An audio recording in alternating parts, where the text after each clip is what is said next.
Camera on है क्या?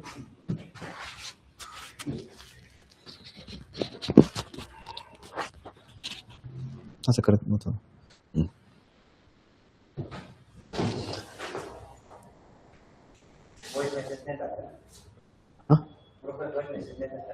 हो नाही सर, बघूया. ठीक आहे. Okay sir.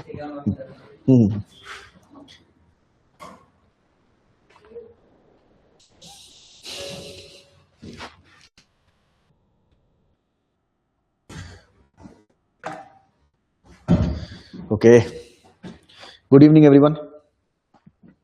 सब ठीक है?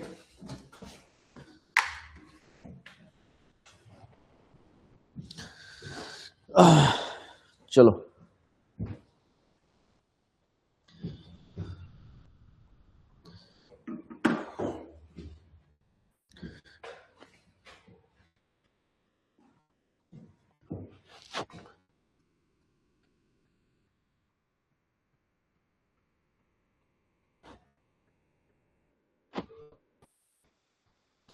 Good evening. Just a second. हाँ, जस्ट अ सेकेंड.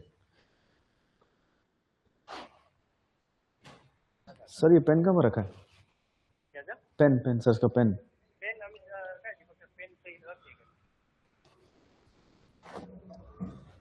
अच्छी बात नहीं सर, कहाँ रखा है?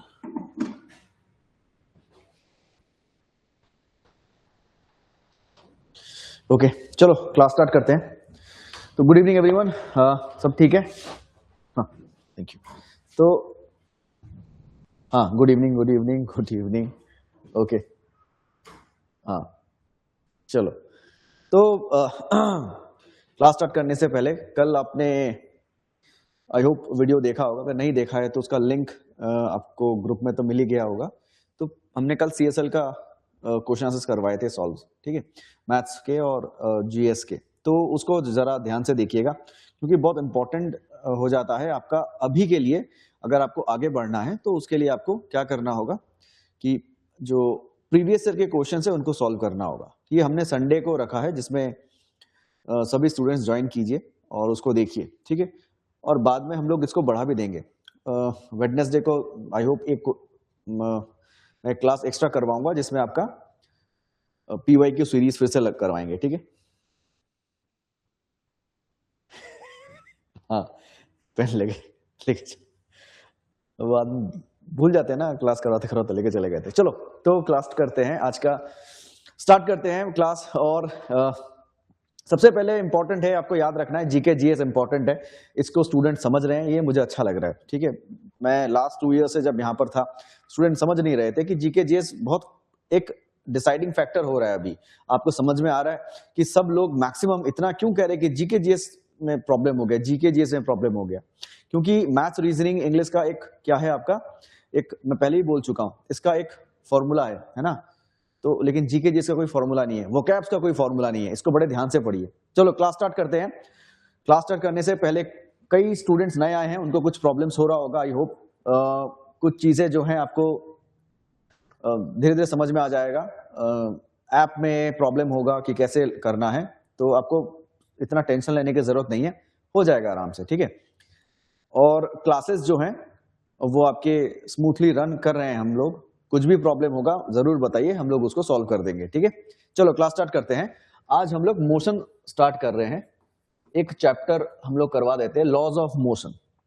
इंपॉर्टेंट चैप्टर है, बहुत ध्यान से सुनना. और इंपॉर्टेंट इसमें एक चीज याद रखना है आपको,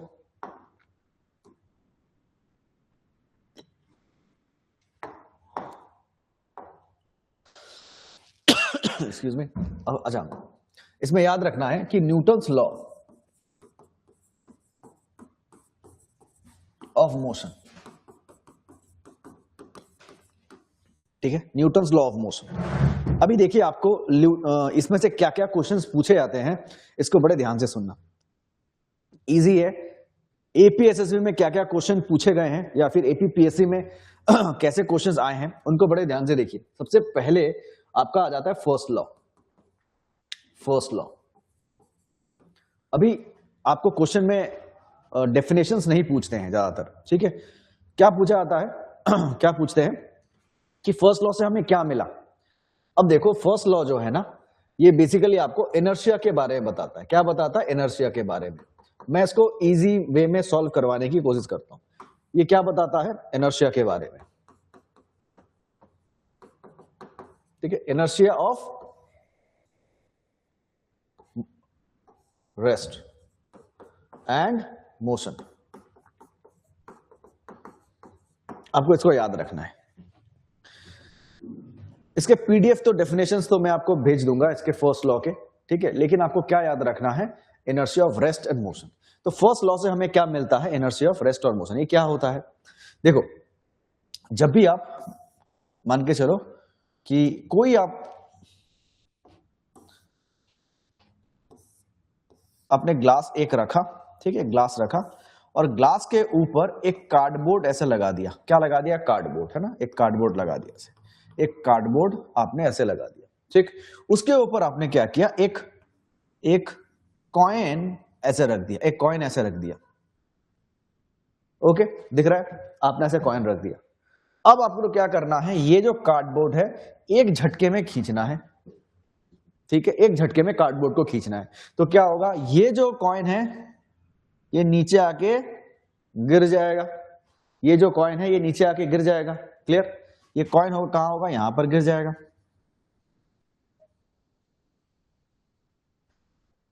समझ में आ गया? आप अभी दिमाग में आएगा कि जो कॉइन है ये यहां वहां क्यों नहीं गिरा? कॉइन तो इधर उधर गिरना चाहिए था, पर ग्लास में क्यों गिरा? क्योंकि न्यूटन्स फर्स्ट लॉ ये बोलता है जो चीज रेस्ट में है वो रेस्ट में ही रहेगा, और जो चीज मोशन में है वो मोशन में रहेगा। मतलब जो चल रहा है वो चलता रहेगा, और जो रेस्ट में है वो रेस्ट में ही रहेगा, ठीक है। अब देखो ये जो कॉइन है वो कैसे पोजीशन में है? रेस्ट में है कि मोशन में है? तो आंसर होगा ये तो रेस्ट में है। तो इसीलिए जब आप इसको एक झटके में कार्डबोर्ड को खींचेंगे, ये जो कॉइन है वो नीचे रेस्ट में ही रहेगा,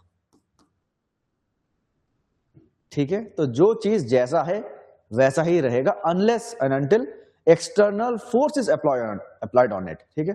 आप उठा के ऐसे फेंक देंगे वो तो अलग बात है ना। अब उठा के उसको फेंक देंगे तो वो तो उसका अलग बात हो गया। लेकिन अगर आप कार्डबोर्ड को खींच लेते झटके में तो वो रेस्ट में था, रेस्ट में ही रहेगा। आपने इसको टच नहीं किया, बस कार्डबोर्ड को खींचा है। समझ में आ गया? तो इसीलिए ये फर्स्ट लॉ ऑफ मोशन क्या बोलता है? इनर्शिया ऑफ रेस्ट और मोशन को बोलता है। मैं और एक एग्जांपल से बताता हूं। ये आप लोगों ने बहुत बार ये फील किया होगा।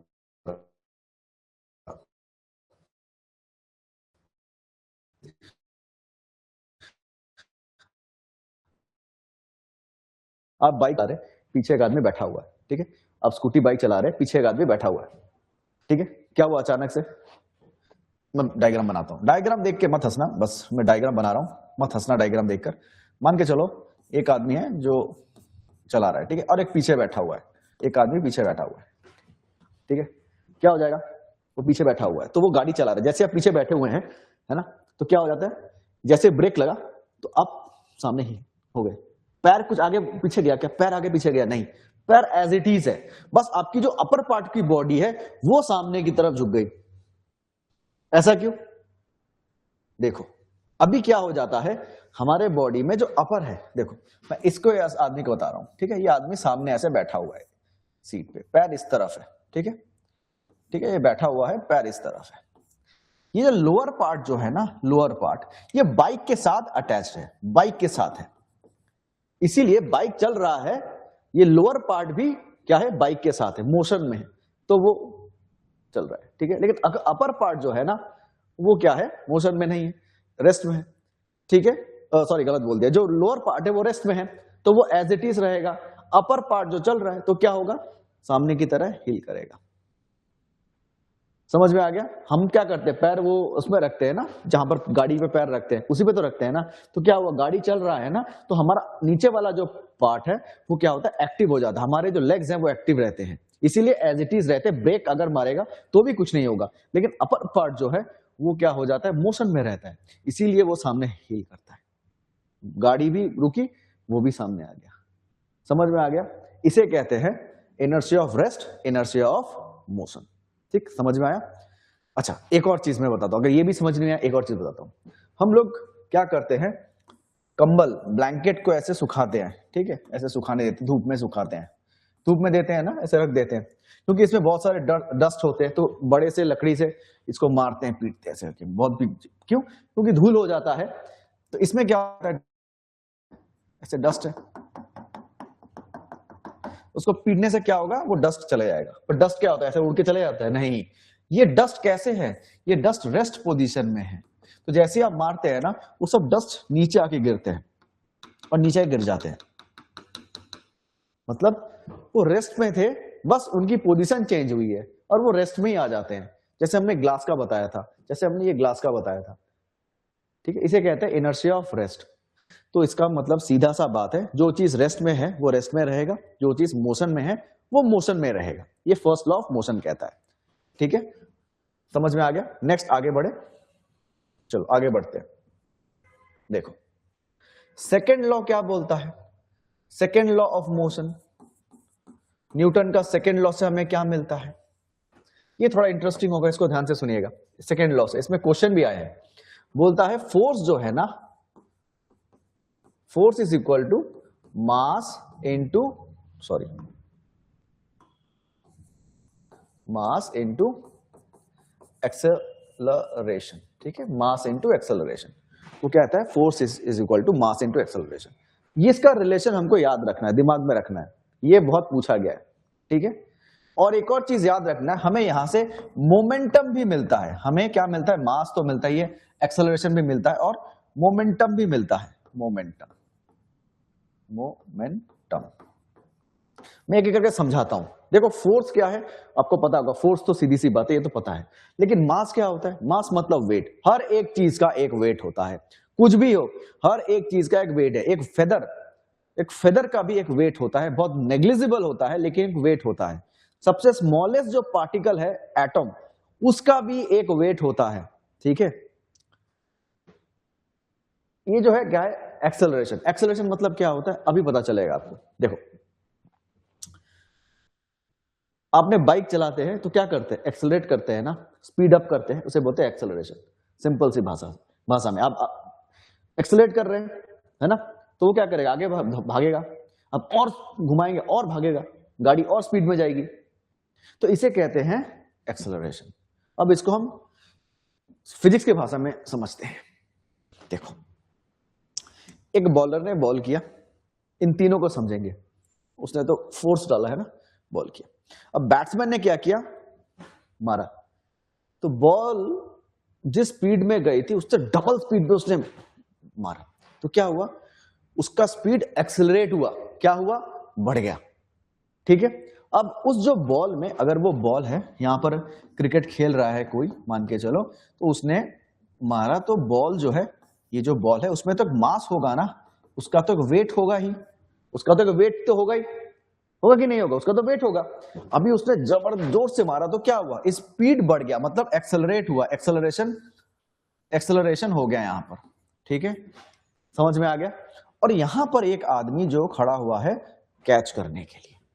ठीक, मोमेंटम को समझें, कैच करने के लिए। देखिए जब किसी चीज का मास एक के लिए 500 ग्राम है, मान के चलो 500 ग्राम्स है। अब उस 500 ग्राम्स को अगर आप क्या करेंगे, जोर से फेंकेंगे, तो उसमें क्या हो जाएगा, वेट क्या बढ़ जाएगा? नहीं, वेट नहीं बढ़ेगा।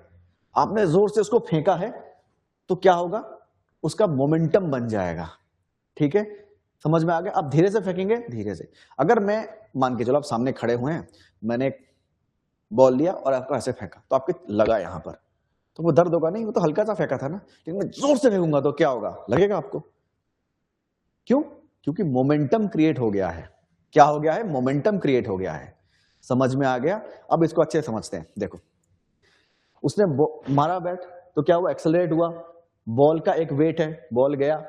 अभी क्या होगा, उसका मोमेंटम बन गया है ना, तो मोमेंटम को एडजस्ट करना पड़ेगा। तो फील्डर क्या कर रहा है, उसको कैच कर रहा है। तो क्या कर, हाथ ऐसे, है ना, वो ऐसे पकड़ के रख सकता है तो कि आ जाओ मेरे हाथ में गिर जा, लेकिन वो ऐसा नहीं करता है, वो एडजस्ट करता है मोमेंटम को।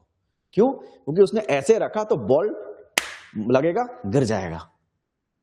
इसी वजह से क्या करना पड़ता है? एडजस्ट करना पड़ता है। इसको बोलते हैं मोमेंटम। क्लियर हो गया? तो मोमेंटम को वो एडजस्ट कर रहा है। क्लियर हो गया? तो हमें तीन चीजें मिलती है यहां पर। क्या क्या?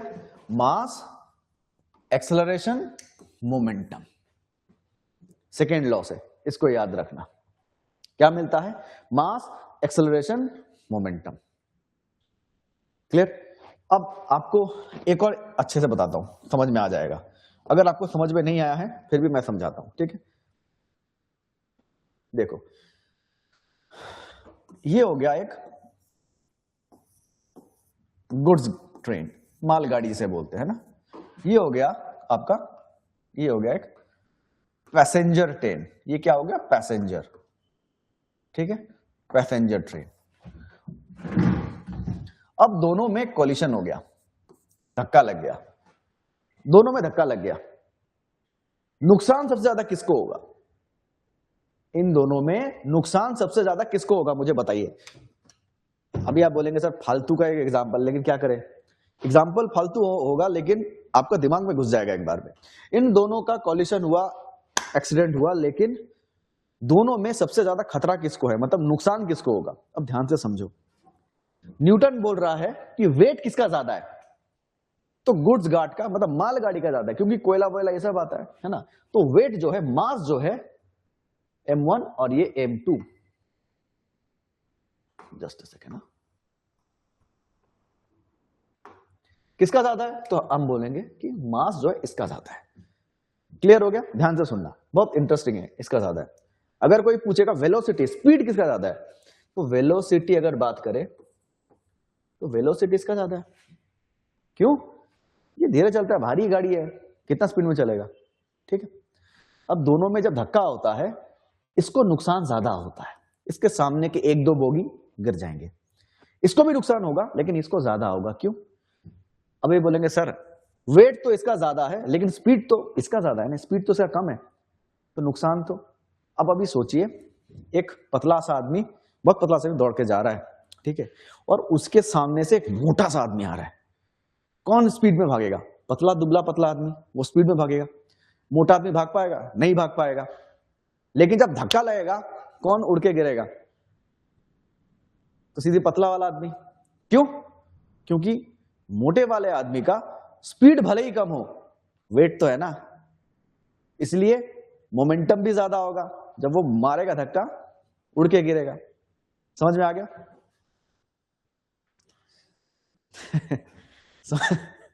समझ में आ गया? क्लियर हुआ?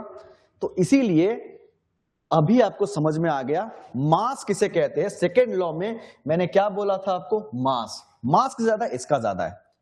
एक्सेलरेशन कौन ज्यादा है? स्पीड कौन बढ़ा रहा है? इसका ज्यादा है।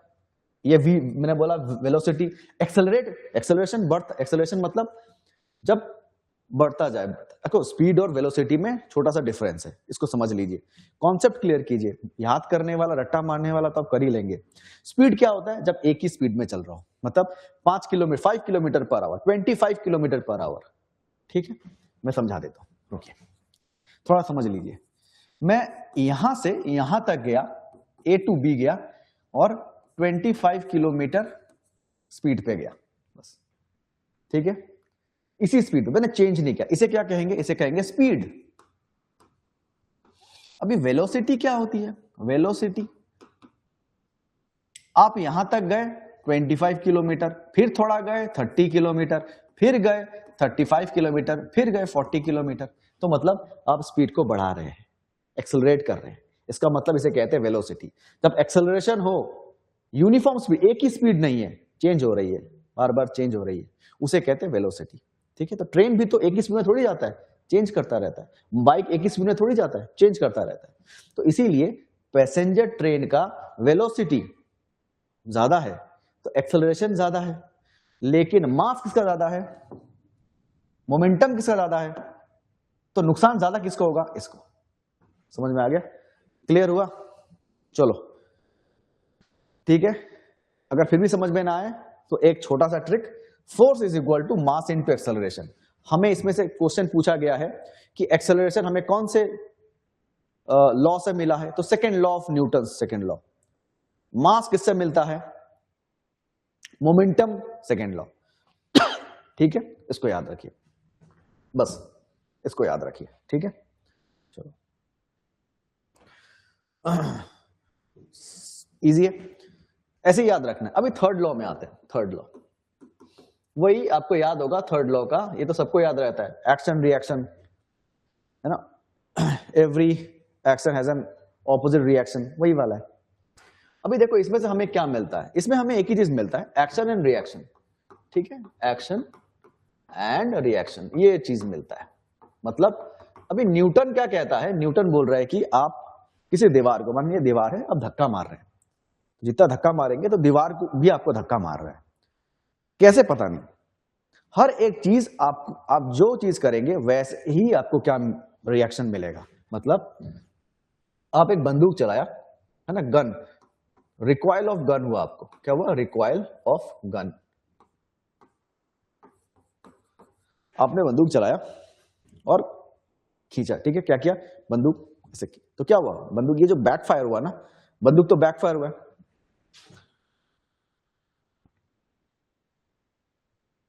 ठीक है, क्या बोला, बुलेट तो ट्री को भी ब्रेक देता है।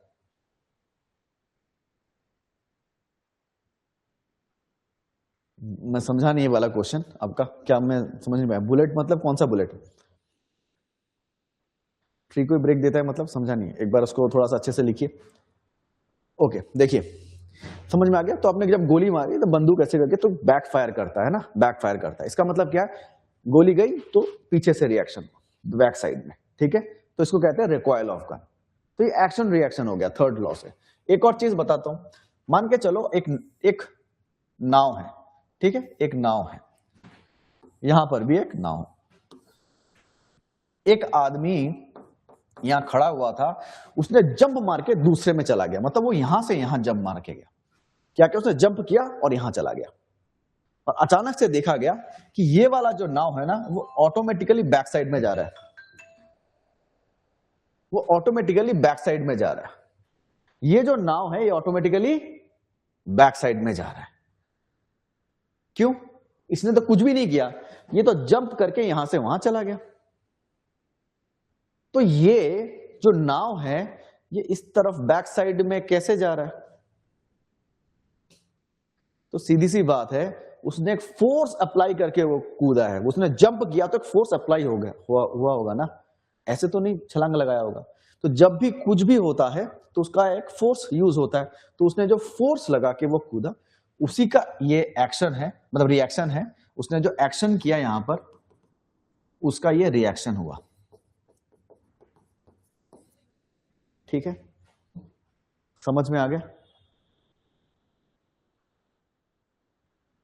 क्या है थर्ड लॉ में ठीक है। अब देखो एक और चीज, एक रॉकेट जब ऊपर की तरफ जाता है, एक रॉकेट जब क्या होता है ऊपर की तरफ जा रहा है, तो क्या होता है, यहां से बहुत ज्यादा आग निकलता है, मतलब वो प्रेशर देता है फिर ऊपर से जाता है। ठीक है, ये क्या हुआ, इसने क्या किया, इसने एक्शन किया, रिएक्शन क्या हुआ, ऊपर की तरफ किया। तो हर एक चीज का क्या है, एक्शन और रिएक्शन होता है। ठीक है, क्या होता है, एक्शन और रिएक्शन होता है। समझ में आ गया? ये हो गया आपका first law, second law, third law. तो न्यूटन के 3 लॉ है। कोई अगर कोई क्वेश्चन पूछे कि फर्स्ट लॉ से बताओ क्या मिला, तो आंसर होगा फर्स्ट लॉ से हमें इनर्शिया,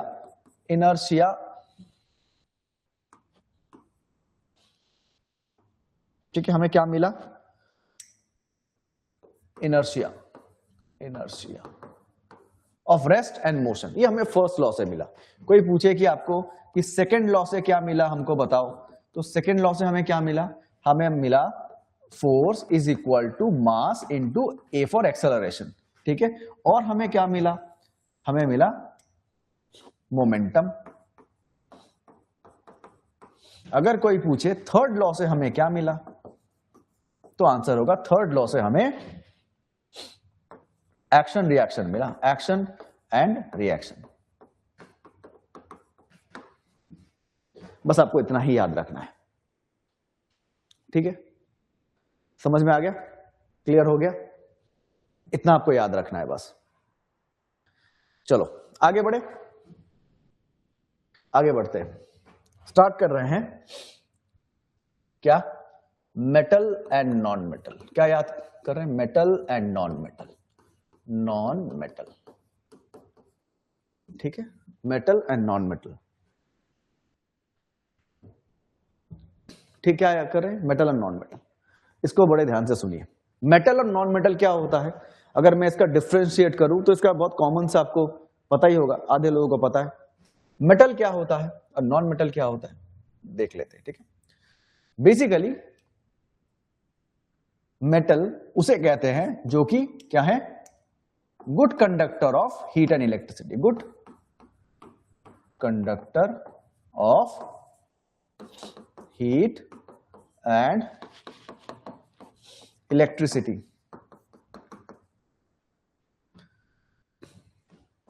मतलब अगर ये एक मेटल है, ये एक मेटल है, तो इसमें से आप इलेक्ट्रिसिटी पास कर रहे हैं तो इलेक्ट्रिसिटी यहां से पास करेगा, ठीक है? अगर आप इसको हीट देते हैं तो हीट भी आपको यहां से पास करेगा। इसे क्या कहते हैं? मेटल, ठीक है? समझ में आ गया? हाँ, गुड, ठीक है? Good conductor of heat and electricity. Clear हो गया ये वाला?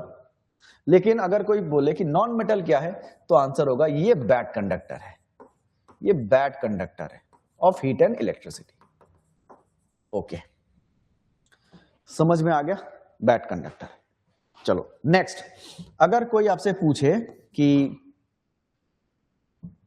डक्टिलिटी किसमें होता है, डक्टाइल, तो आंसर होगा डक्टाइल जो है वो मेटल में होता है। तो नॉन मेटल क्या होता है? ये नॉन डक्टाइल होता है। अच्छा, ये डक्टाइल क्या होता है? देखो डक्टाइल क्या होता है समझो। अगर कोई भी चीज वायर शेप में हो जाए, कोई भी चीज वायर शेप में हो जाए, उसे बोलते हैं डक्टाइल।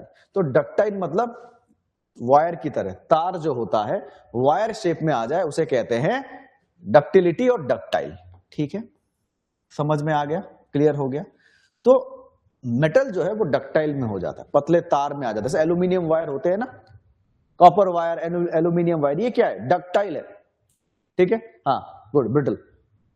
और नॉन मेटल जो है वो नॉन डक्टाइल। नॉन डक्टाइल मतलब इनको आप वायर शेप में नहीं कर सकते, टूट जाएंगे, इतने स्ट्रॉन्ग नहीं होते हैं। समझ में आ गया? ओके, नेक्स्ट बात करते हैं एक और। ये क्या होते हैं? मेटल मेलिएबल होते हैं, मेलिएबल, ठीक है? एक मिनट रुको, तो स्पेलिंग देखने दो। मेलिएबल की स्पेलिंग थोड़ा गलत लग रहा है मुझको, सॉरी।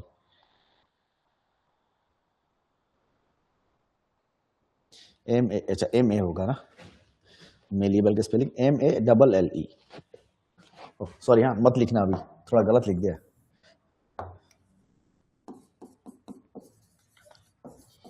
मेलिएबल, ठीक है? तो ये क्या होते हैं? ये नॉन मेलिएबल होते हैं, नॉन मेलिएबल होते हैं, ठीक है? Non malleable. अब ये नॉन मेलिएबल क्या होता है? अगर आप मेटल को राउंड शेप में करना चाहते हैं हो जाएगा, ट्रायंगल शेप में करना चाहते हैं हो जाएगा, स्क्वायर शेप या रेक्टेंगुलर शेप में करना चाहते हैं हो जाएगा। लेकिन जैसे ही नॉन मेटल को इन सब चीजों में करने जाएंगे टूट जाएगा, ठीक है? क्योंकि बहुत क्या होते हैं? स्ट्रॉन्ग नहीं होते हैं, ये ज्यादा स्ट्रॉन्ग होते हैं। समझ में आ गया? क्लियर हो गया? क्लियर हुआ? तो आपको क्या याद रखना है? ये देखो, good conductor of heat and electricity, ये बच्चों का हो गया। आपको याद रखना है डक्टाइल है कि नहीं, मेलिएबल है कि नहीं। ये एग्जाम में आ चुका है, इसको बहुत ध्यान से पढ़िए, इसको बहुत ध्यान से पढ़िए, ठीक है? इसको याद रखिएगा। एक और चीज मैं बता रहा हूं, अगर आपको कोई पूछे कि क्वेश्चन में अगर आए कि शाइनिंग प्रॉपर्टी और लस्ट्रस कौन होता है? तो मेटल जो होता है वो उसमें शाइनिंग प्रॉपर्टी होती है, गोल्ड सिल्वर शाइनिंग प्रॉपर्टी होती है ना, हर एक मेटल की एक शाइनिंग प्रॉपर्टी होती है। ये क्या होता है? नॉन लस्ट्रस होता है। ये क्या होता है?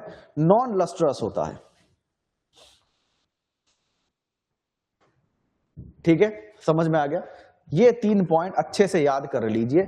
सबसे पहले इंपॉर्टेंट है डक्टाइल, मेलिएबल और लास्ट में आपका शाइनिंग या lustrous property. Repeat malleable, okay.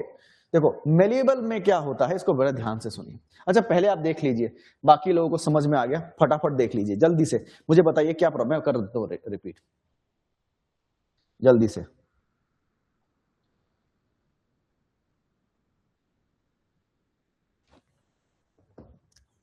देख लिया? देखो मेलिएबल मैंने क्या बोला अभी, देखो यहां पर करवा रहा हूं। मेलिएबल क्या होता है, ध्यान से देखिए।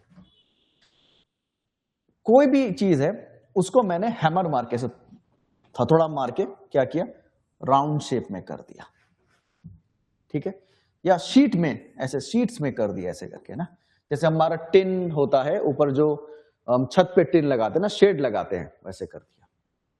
तो आपने इस फॉर्म में चेंज कर दिया। ये किसमें पॉसिबल है? ये सिर्फ मेटल में ही पॉसिबल है। क्यों? क्योंकि ये स्ट्रांग होते हैं, ये मेलिएबल होते हैं, ये किसी भी फॉर्म में चेंज हो जाते हैं। आपको पीट के इसको, मतलब होता है ना जो ब्लैक स्मिथ होते हैं वो क्या करते हैं, उसको हर एक शेप में लेके आते हैं ना। तो जितने भी सारे आप देख पा रहे हैं मेटल्स के जो बने होते हैं, हम लोग घर पे भी सजाने के लिए रखते हैं, डेकोरेशंस के लिए, वो बेसिकली क्या है, वो क्या हो जाता है, वो आपका क्या हो जाता है, ये क्या बोलते हैं उसको, वो मेलिएबल होता है। ठीक है, वो क्या हो जाता है, मेलिएबल होता है। याद रखिए इसको, ठीक है। तो किसी भी शेप में चेंज हो जाएगा, वो है आपका malleable form, also known as which is known as metal. ठीक है, मेटल क्या होता है, मेलिएबल होता है। नॉन मेटल जो है वो नॉन मेलिएबल होता है, ये शेप में नहीं आएगा, टूट जाएगा। ठीक है, समझ में आया ये वाला?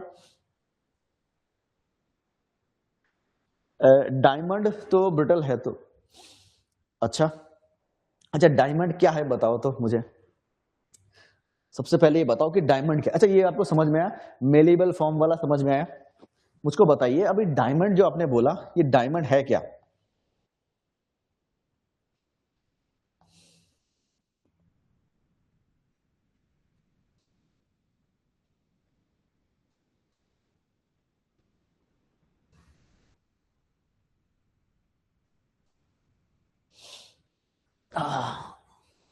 क्रिस्टल है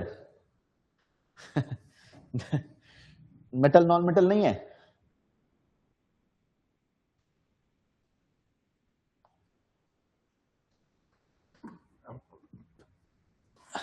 देखो ध्यान से, अच्छा ये वाला समझ में आ गया ना,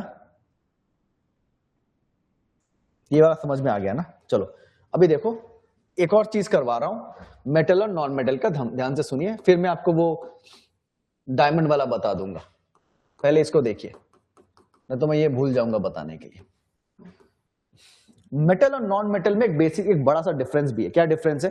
देखो मेटल क्या हो जाता है, इसमें जो हमारा एटॉमिक स्ट्रक्चर है, हम लोग नेक्स्ट चैप्टर में करवाएंगे, कुछ इस तरीके से होता है एटॉमिक स्ट्रक्चर। ठीक है, इसके बीच में क्या होता है, प्रोटॉन रहता है और न्यूट्रॉन रहता है। प्रोटॉन बेसिकली क्या है, प्रोटॉन एक पॉजिटिव चार्ज होता है, एक पॉजिटिव चार्ज होता है। ठीक है, न्यूट्रॉन जो है वो जीरो नेगेटिव, मतलब उसमें कोई चार्ज ही नहीं होता, न्यूट्रल होता है। और जो बाहर होते हैं वो इलेक्ट्रॉन होते हैं। ठीक है, ये बाहर जो है वो इलेक्ट्रॉन होते हैं। जैसे कि अंदर सन होता है, चारों तरफ प्लेनेट होते हैं, इसी तरीके से इनका भी ऐसा ही होता है। ठीक है, समझ में आ गया? कुछ इस तरीके से ऐसे घूम रहे हैं। ठीक, यहां पर भी बना देते हैं। ठीक है,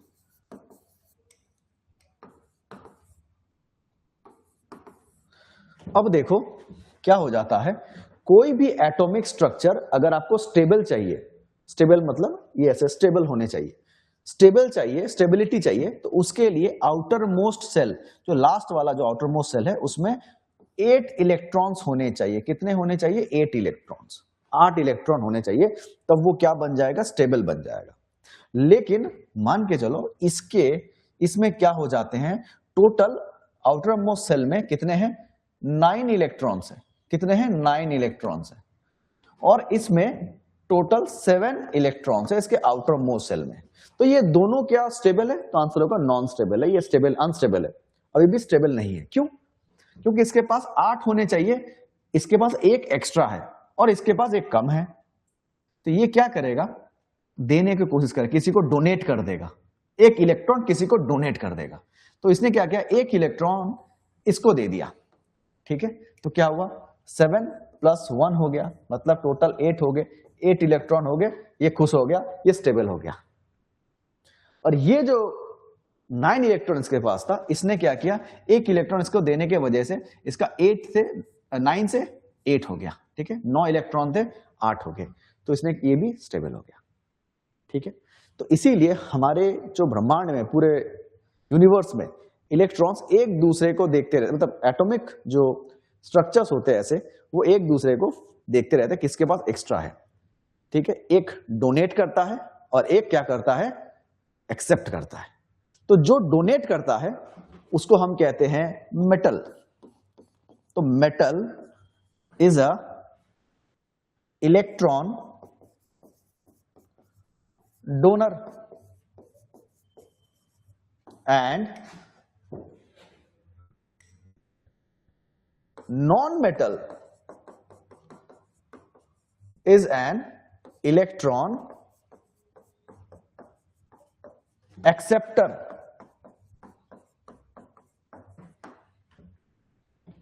समझ में आ गया। तो फिजिक्स के अकॉर्डिंगली ये है करेक्ट आंसर। वो तो ठीक है, प्रॉपर्टीज हो गए आपके, है ना। केमिस्ट्री का भी एक ये कॉमन चैप्टर है, ये केमिस्ट्री का भी कॉमन चैप्टर है। तो वो तो हो गया आपका, साइन करता है, मेलिएबल है, लस्ट्रस है, ये सब तो डक्टाइल है, ये तो मेटल का हो गया। लेकिन मेटल बोलने से क्या समझते हैं आप, मेटल बोलने से हम लोग फिजिक्स के या फिर केमिस्ट्री के अकॉर्डिंगली जो इलेक्ट्रॉन डोनेट करे उसे कहते हैं मेटल, जो इलेक्ट्रॉन एक्सेप्ट करे उसे कहते हैं नॉन मेटल, ठीक है। एक दान देता है, एक ले लेता है, ठीक है। एक डोनेट करता है, एक ले लेता है, ठीक है। समझ में आ गया, क्योंकि इसके पास नहीं है ये मांगेगा, और इसके पास ज्यादा है ये डोनेट करेगा। समझ में आ गया, क्लियर हुआ। ये हो गया असली meaning of metal and non metal. Tough है, ये है वो तुमको हमको भी पता है, ठीक है। अब देखो, अगर कोई पूछे मेटल और नॉन मेटल का एग्जाम्पल बताओ, तो कई सारे एग्जाम्पल है। मेटल का एग्जाम्पल एक आयरन हो गया, Fe, है ना, फेरस, और एल्यूमिनियम हो गया, Al, है ना, और गोल्ड हो गया, Au, और सिल्वर हो गया, Ag। समझ में आ गया, क्लियर हो गया। अगर कोई पूछे कि भाई नॉन मेटल का एग्जाम्पल बताओ, तो नॉन मेटल का एग्जाम्पल क्या होगा, कार्बन हो गया,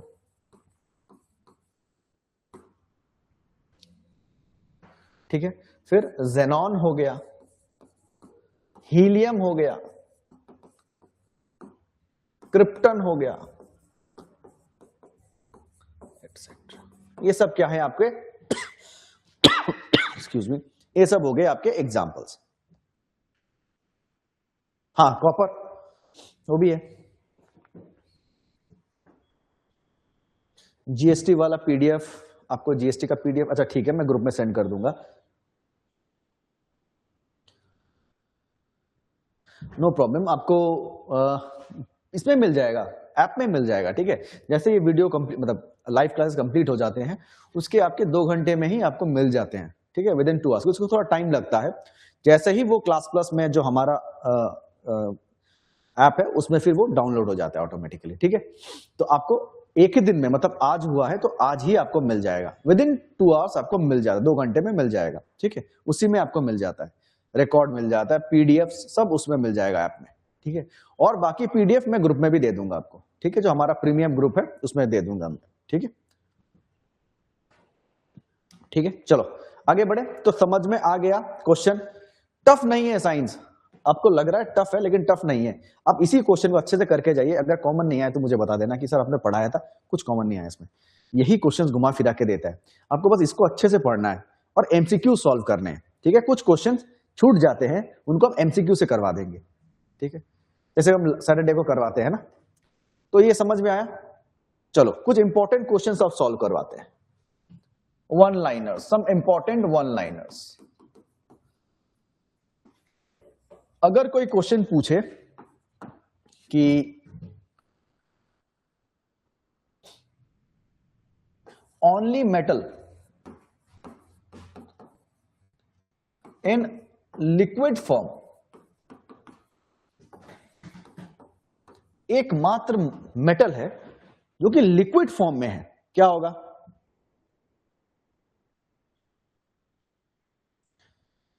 हाँ मैं ठीक है भेज दूंगा, जैसे सर मैं, हाँ ठीक है।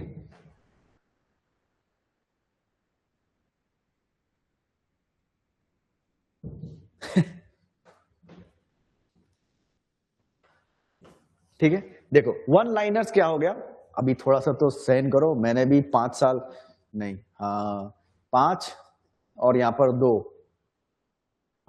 3 साल बीएससी, 2 साल एमएससी, 5 और वहां पर 2, कितने हुए? 7, 7 इयर्स साइंस के पीछे दिया। ऐसे छोड़ दूं मैं आपको? हमने सहन किया, हमने भी दुख झेला है साइंस का, अब भी झेलो थोड़ा सा, ठीक है। देखो क्या होगा आंसर, Hg। क्या होगा आंसर, सॉरी, हाँ मरकरी। मरकरी जो है ये हाइड्रोग्राम, ठीक है। मरकरी जो है वो क्या है आपका, एकमात्र ऐसा मेटल है जो कि लिक्विड फॉर्म में मिलता है। अब देखो कैसे, जब भी ये थर्मामीटर है, थर्मामीटर में क्या होता है, मरकरी होता है ना, है ना, मरकरी होता है ना, तो लिक्विड फॉर्म में होता है। अभी देखो क्या हो जाता है, जब भी हम टेम्परेचर मेजर करते हैं, बॉडी का टेम्परेचर मेजर करते हैं, तो क्या हो जाता है, वो ऑटोमेटिकली राइज करता है, ठीक है, वो दिखाता है कितना फीवर हुआ है। इसका मतलब क्या हो जाता है, इसका मतलब क्या होता है, इसका मतलब यह होता है कि ये मेटल है, because metal is a good conductor of heat and electricity, लिखवाया था ना, metal is a good conductor of heat and electricity. तो सिंपल सी बात है, अगर ये मेटल नहीं होता, अगर ये लिक्विड फॉर्म में है तो मेटल नहीं है, तो ये इसमें हीट के वजह से ये ऊपर क्यों जा रहा है, ये क्यों दिखा रहा है, टेम्परेचर क्यों दिखा रहा है, क्योंकि ये मेटल है, बस लिक्विड फॉर्म में है। एक्सेप्शनल केस,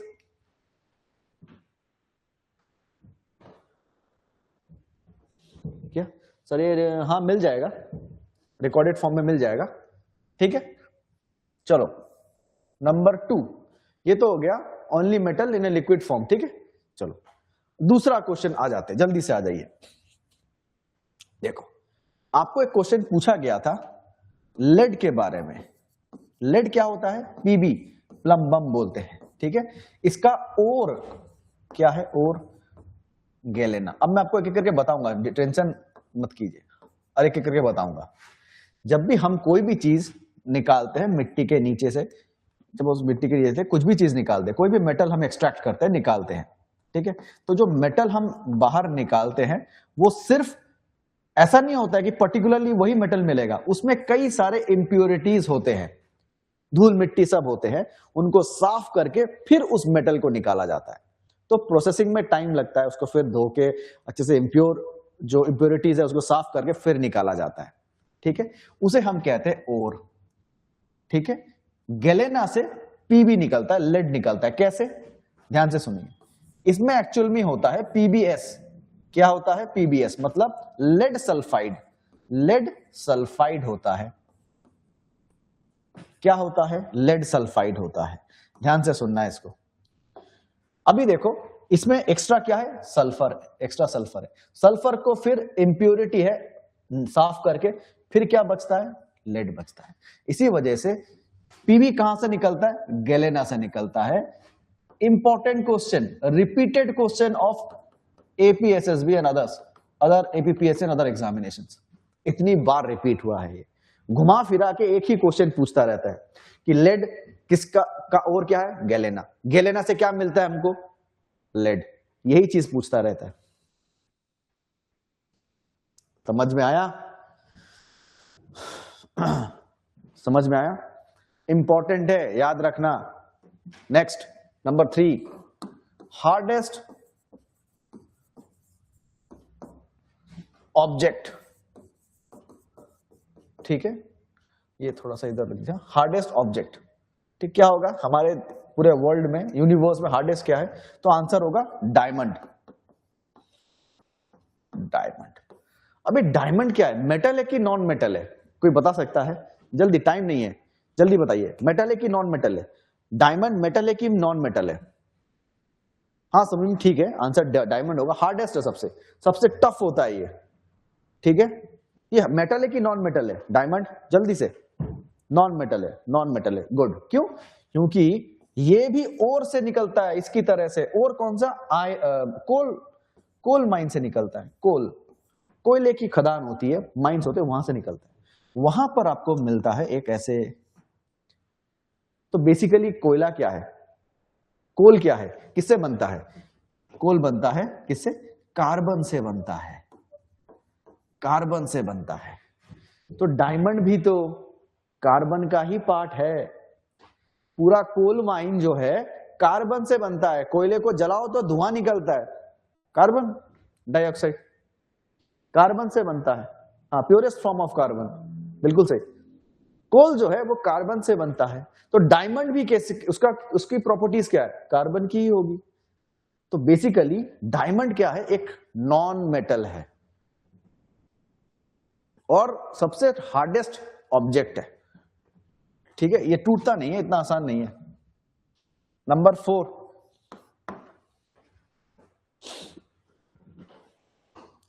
आपको क्वेश्चन पूछा गया था कि आयरन जो है, आयरन किससे मिलता है? तो आयरन भी एक ओर से मिलता है। उसका ओर का क्या नाम है? और मतलब मिक्सचर, समझ में आ गया? मिक्सचर, मिट्टी के नीचे निकलता है तो कीचड़ वीचड़ और भी दूसरे एलिमेंट्स मिलते हैं, उनको धो के साफ करके फिर। तो ओर से हमें कौन से ओर से निकलता है? इसका आंसर होगा हेमाटाइट। Haematite, haematite. ठीक है, किससे मिलता है? आयरन हेमाटाइट से मिलता है। ठीक है, समझ में आ गया? क्लियर हो गया? हेमाटाइट, हीम होता है। हीम, हमारा ब्लड जो है वो रेड कलर का क्यों है? बिकॉज ऑफ हीम, आयरन होता है इसीलिए रेड, है ना। नेक्स्ट, चलो नंबर 5,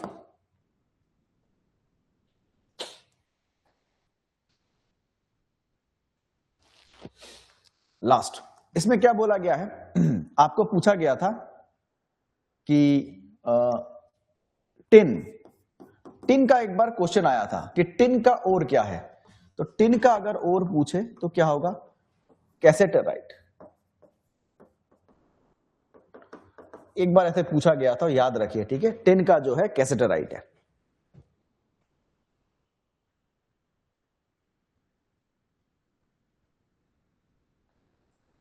ठीक है, कैसेटराइट है।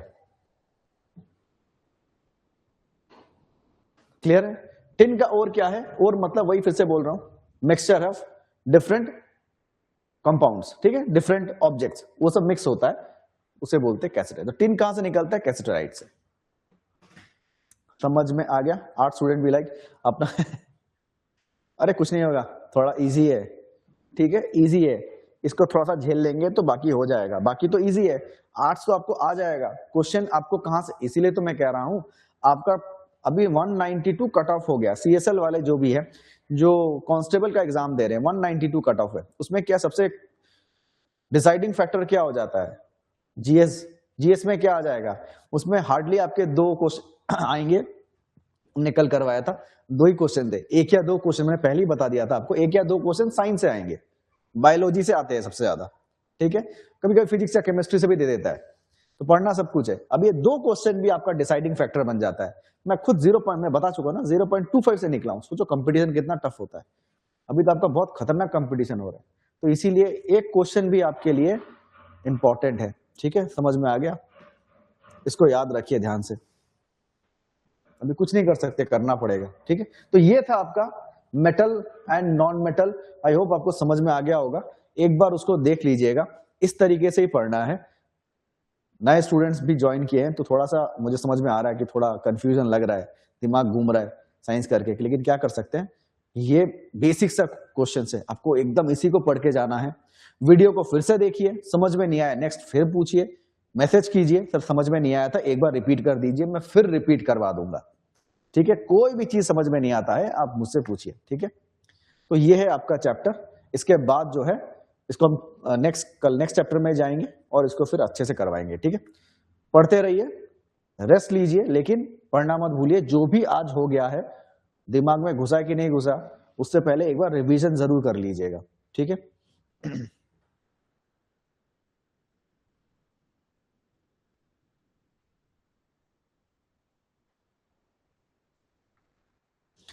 ठीक है, हाँ नोट्स मिल जाएगा आपको, नोट्स पीडीएफ में मिल जाएगा। ठीक है, नीड पीडीएफ में मिल जाएगा। अच्छा चलो एक बार रिवीजन कर ले फटाक से, जैसे हम लोग हर एक क्लास में करते हैं, हर एक क्लास में करते हैं, एक बार रिवीजन कर ले कि क्या क्या एपीएस में आता है। सर आपने तो इतना कुछ बता दिया, कुछ दिमाग में नहीं घुसा, क्या करें अभी बताओ? तो करना क्या है, कुछ नहीं, मैं हूं ना, मैं जीएस का रिस्पॉन्सिबिलिटी मेरा, मैथ्स रीजनिंग इंग्लिश आप देख लो, इसका रिस्पॉन्सिबिलिटी मेरा है। ठीक है, रिवीजन करते हैं आज के क्लास का। सबसे पहले फिजिक्स से स्टार्ट करते हैं, जो हम वो करवा रहे थे, मोशन के कुछ इंपॉर्टेंट चीज। तो लॉज ऑफ मोशन में फर्स्ट लॉ में हमने क्या सीखा? हमने फर्स्ट लॉ में सीखा इनर्शिया। क्या सीखा? Inertia of rest, inertia of motion. हमें सेकेंड लॉ से क्या मिला? हमें सेकेंड लॉ से मिला force is equal to mass into acceleration. क्या मिला? F is equal to mass into acceleration. और मिला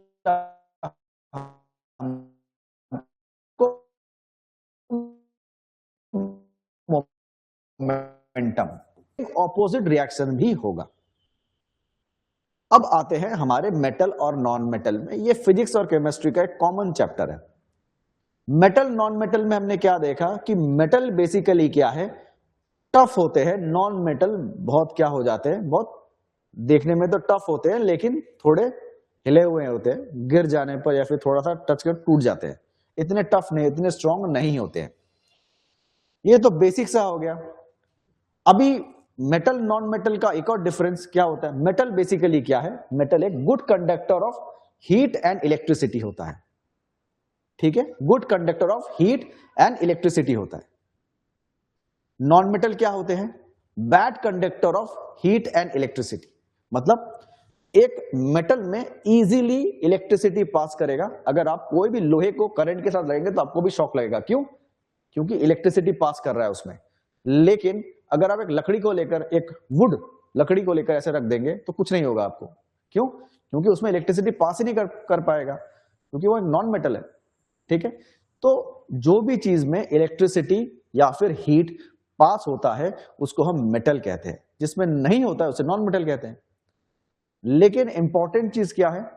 ये क्वेश्चन बहुत पुराना क्वेश्चन है। नया क्वेश्चन क्या है? मेलिएबिलिटी। मेलिएबिलिटी मतलब मेटल को आप ठोक पीट के इसको किसी भी शेप में लेके आ सकते हैं, इसको कहते हैं मेलिएबिलिटी। और ये टूटेगा भी नहीं। ये पेन देखो मेटल का है और ये किस शेप में है? इस शेप में बनाया गया है, तो उसका मतलब ये मेलिएबल है। ठीक है, लेकिन नॉन मेटल को आप करने जाएंगे टूट जाएगा। Next, ductility. मेटल जो है पतले वायर्स में कन्वर्ट हो जाते हैं, कॉपर वायर जैसे है, एल्यूमिनियम वायर होते हैं। तो कॉपर वायर जो है, वैसे अब घरों में जो वायर्स है वो कॉपर वायर है, मेटल है। तो पतले वायर में, थिन वायर्स में कन्वर्ट हो जाते हैं। लेकिन इसी चीज को नॉन मेटल के साथ अगर आप करेंगे तो वो टूट जाएगा। ठीक है, नेक्स्ट, मेटल फिजिक्स के अकॉर्डिंगली क्या होता है? जो इलेक्ट्रॉन डोनेट करे उसे कहते हैं मेटल। और नॉन मेटल किसे कहते हैं? जो इलेक्ट्रॉन एक्सेप्ट करे उसे कहते हैं नॉन मेटल। मेटल के examples iron, copper, aluminium, gold, silver etcetera etcetera. Non metal के oxygen, carbon dioxide, krypton, xenon, helium, ये सारे क्या है? नॉन मेटल होते हैं। कौन सा ऐसा एलिमेंट है, एक ऑब्जेक्ट है जो कि बहुत टफ होता है, सबसे टफेस्ट है, हार्डेस्ट है? आंसर क्या होगा? डायमंड होगा। डायमंड एक मेटल है कि नॉन मेटल है? तो डायमंड एक नॉन मेटल है। क्यों? क्योंकि कोयले की खदान में, कोल माइन में मिलता है। हमने अभी बताया कोल जो है वो कार्बन से बनता है और कार्बन एक नॉन मेटल है, तो डायमंड भी एक नॉन मेटल है। चलो नेक्स्ट। अब कुछ इंपॉर्टेंट पॉइंट्स जैसे कि पीबी। पीबी हमें कहां से मिलता है? तो पीबी एक ऐसी इंप्योरिटीज, अब ऐसे मान के चलो गंदगी है, ठीक है, उसमें से मिलता है। उसमें क्या होता है? गैलेना बोलते हैं उसको। क्या बोलते हैं? रिपीटेड क्वेश्चन है ये, गैलेना। गैलेना में से हमें पीबी या लेड मिलता है, ठीक है। दूसरी अगर बात करें, हमें आयरन कहां से मिलता है? तो आयरन होगा हेमाटाइट से मिलता है, ठीक है। टिन या फिर एसएन, उसका शॉर्ट फॉर्म क्या है? टिन का टिन, एसएन बोलते हैं। ये कहां से मिलता है? कैसेटराइट से मिलता है हमें, ठीक है। कैसेटराइट से मिलता है, एक और है। बस इतना याद रखना है आपको, खत्म। इतना छोटा सा है, ठीक है। नेक्स्ट क्लास में हम लोग आगे और भी थोड़ा सा डिटेल्स में करवाएंगे। इसको बड़े ध्यान से सुनिएगा, मतलब पढ़िएगा इसको। क्वेश्चंस आते हैं एक बार, एक दो बार, बहुत बार रिपीटेड हुए हैं। फिजिक्स से अगर क्वेश्चन आते हैं तो इनको भी याद रखिएगा। तो आज इतना ही, कल मिलेंगे और कल इसको हम बाकी चैप्टर्स कंप्लीट करवा देंगे, ठीक है। कल थोड़ा सा पीपीटी में करवाएंगे तो आपको भी अच्छा लगेगा। तो गुड नाइट एवरीवन। पढ़िए, स्टार्टिंग में सब कुछ टफ लगता है लेकिन करना होगा आपको। ऐसे अगर सोच के चलेंगे कि बहुत टफ है, नहीं होगा, तो फिर नहीं होने वाला है। मैं फिर बता रहा हूं, लास्ट एक बात, हर बात याद रखिएगा, जीके जीएस आपका डिसाइडिंग फैक्टर होने वाला है। जीके जीएस का पैटर्न भी चेंज हो जाएगा बहुत जल्दी, तो बहुत अच्छे से पढ़िए इसको, ठीक है। गुड नाइट एवरीवन, एंड अच्छे से पढ़िए इसको, ठीक है।